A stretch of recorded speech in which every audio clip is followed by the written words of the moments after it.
Prophet Ezekiel Ọdẹ́dọ̀yìn wọ́n ti fi ìran ìkìlọ̀ tó lágbára ránṣẹ́ sí Prophet Oladele Genesis, Prophet Sẹ̀lẹ̀ tẹ́ ẹ mọ̀ ìyẹn Prophet Genesis Oladele.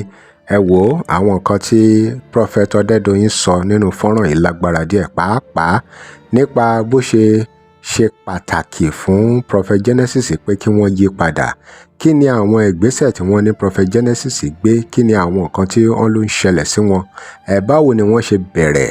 Kí ló yí padà nínú iṣẹ́ ìránṣẹ́ wọn? Wọ́n ní nígbà tí pé àti inú oyún ni Ọlọ́run ti fẹ́ Prophet Genesis, ṣùgbọ́n nígbà tán délé ayé tán, pé wọ́n gbé àwọn ìgbésẹ̀ kan. Ẹ̀yin èèyàn, ẹ wò fọ́nrán ìkúnfọ́fọ́ fún oríṣiríṣi ìkìlọ̀ tí bàbá yìí filẹ̀.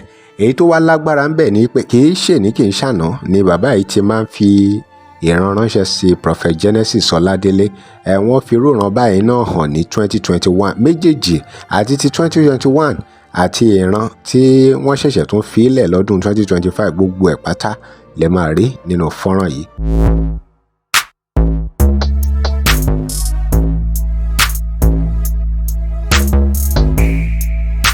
Welcome to CrossBlog X TV. Remember to like, share, and follow us. Second person. I will message. I've delivered message for you before now. You are their son. You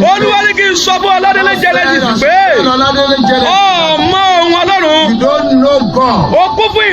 You are full of blemish. You are full of blemish. God has given you power to go to Celestial Church. You redeem that church. When you got here, you are even worse than them. You are full of blemish. The Lord said,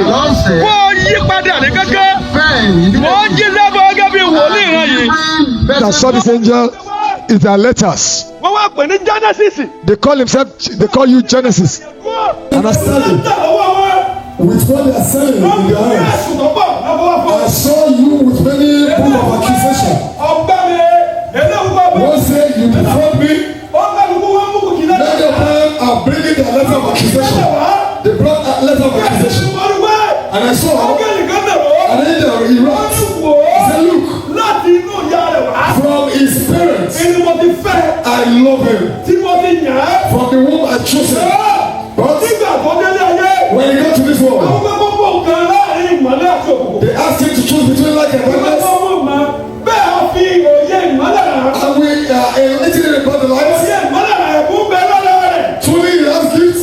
When he gets to the point he becomes the Lord. He ran away and attached himself to sin. You are filled with sin truly.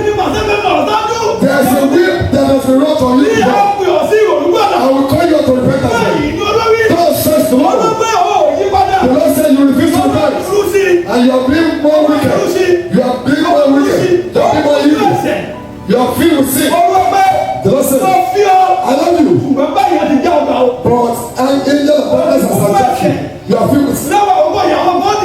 This time many people are worse. People will think they're blackmailing you. They will be accusing you of delaying your proof of accusation. The Lord said if you repent, I will take you back and erase every of the accusation. If you don't repent, it will be worse. I saw many occurrences coming. If you don't repent, tó ẹ̀yin èèyàn, ọ̀rọ̀ rèé o. Kí lè ròyìn ẹ̀yin tẹ́ ẹ mọ wòlíì Ọládélé Genesis? Kí lẹ lè sọ ń pa wọn? Kẹ wá compare sí nǹkan tí bàbá yìí sọ. Àmọ́ ènìyàn wojú, Ọlọ́run wo ọkàn. Ọlọ́run ló mọ èyí tó jẹ́ tòótọ́. Ọlọ́run ló mọ bọ́rọ̀ yẹn ṣe rí gangan. Àmọ́ nǹkan tí wòlíì Ọdẹ́dọ̀yìn sọ, òun náà lẹ ti gbọ́ yìí o. Ẹ̀yin èèyàn, ṣé wọ́n já náà ni àbí báwo ló ṣe jẹ́ gangan? Kí lè ròyìn? Gbogbo ẹ̀ ó dọwọ́ àwọn wòlíì méjèèjì. Jẹ́ kí fọ́nrán yìí kó dé ọ̀dọ̀ wòlíì Genesis kó gbọ́ ohun tí wòlíì Ọdẹ́dọ̀yìn sọ. Ẹ̀yin èèyàn wa, kí wá lè ròyìn lórí gbogbo èyí tẹ́ ẹ gbọ́ nínú fọ́nrán yìí o. Drop comment in. Remember to like, share, and follow us.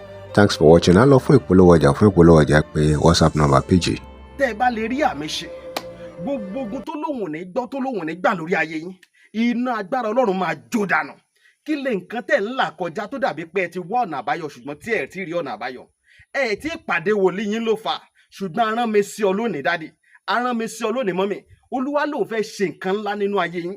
Olúwa sọ wípé gbogbo tẹ́ ń là kọjá yẹn òun fẹ́ fi òpin sí. Kí nìkan tẹ́ ń là kọjá lórí ìgbéyàwó ni, lórí ọmọ ni, lórí iṣẹ́ ni, níbi gbogbo ni, bóyá ogun kan ló dàbí pé ogun yẹn le, ẹ ti gbìyànjú kò tí ì sí ọ̀nà àbáyọ. Ẹ jẹ́ àjọ gbàdúrà, ẹ jẹ́ àjọ wá ojú Olúwa. Kí làṣírí ogun yẹn gangan? Ẹ jẹ́ àjọ wádìí lọ́wọ́ Ọlọ́run ká dẹ̀ mọ ọ̀nà àbáyọ. Ẹ̀rọ ìbánisọ̀rọ̀ tẹ́ fi pè mí fún àdúrà àti ọ̀nà àbáyọ òun náà ni +234 70 25 47 5427 +234 70 25 47 5427. Bẹ́ẹ̀ ṣe ń pè mí fún àdúrà lórúkọ Jésù ẹ máa rí ìyanu.